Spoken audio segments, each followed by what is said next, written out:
The next book I wanted to talk about here, we have Golden Domes and Silver Lanterns. This is another stunning book here, a Muslim book of colors. Could you tell us how this one came about?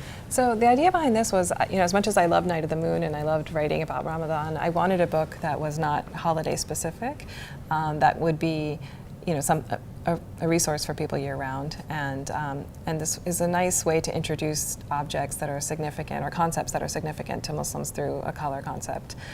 So things like the prayer rug or the headscarf, the hijab, the Quran, the holy book of Muslims, things like that are introduced in this very simple rhyming prose. So it was a very fun book to write, and really the illustrations, I think, are what propelled this book. The artist did an incredible job. So even though it looks like, to me, like a work of art and a book you just want on your coffee table, but also the appeal has really been very broad, and I think even wider than the publisher and I expected.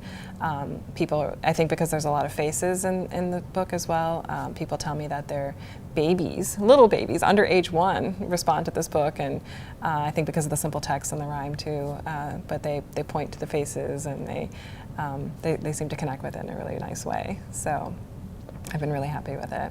And you have a follow-up to this book, right? Coming out soon. Yes, we're very excited about that. So on April 10th, we're going to release the sequel. I guess it's called Crescent Moons and Pointed Minarets, and it's the same artist and me. And it's a book of shapes, so it's a very similar format. But the nice thing about this one is it's set around the world, and because the shapes just lend itself well to celebrating Islamic architecture and art from different places.